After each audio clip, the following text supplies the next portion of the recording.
Hello అందరికీ నమస్కారం. నేనైతే హాస్పిటల్ అయితే ఉన్నాను. ఇక్కడ హాస్పిటల్లో చూసారా ఫెసిలిటీస్ ఎలా ఉంటాయో. ఫ్లవర్ బుకే షాప్ ఉంటుంది పక్కనే, అలాగే కాఫీ మిషన్లు ఉంటాయి. అదేమో ఫ్రీ, ఇదేమో డబ్బులు ఇచ్చి కొనుక్కోవాలి కాఫీ. తర్వాత రిసెప్షన్ ఇది. అందరికీ నమస్కారం. ఈరోజు ఎక్స్చేంజ్ రేట్లు చూసుకుంటే కువైట్ టు ఇండియా ఒక కువైటీ దినార్ వచ్చి మన ఇండియన్ రూపీస్లో 281.50 పైసలకైతే ఉంది. అలాగే 100 దినార్లు పంపించారనుకుంటే 28,150 రూపాయలు అయితే అవుతుంది. అలాగే గోల్డ్ విషయానికి వస్తే 22 క్యారెట్ 1 గ్రామ్ బంగారం ధర వచ్చి కువైట్లో 30 దినార్ల 800 ఫిల్స్కి అయితే ఉంది. మొన్నటితో పోల్చుకుంటే ఈరోజు బాగానే తగ్గింది, 300 ఫిల్స్ వరకు తగ్గింది కువైట్లో. అలాగే మన ఇండియాలో చూసుకుంటే ఆంధ్రప్రదేశ్లో 22 క్యారెట్ 1 గ్రామ్ బంగారం ధర వచ్చి 9,250 రూపాయలకి అయితే ఉంది.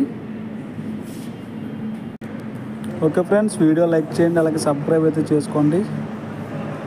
Thank you for the watching video.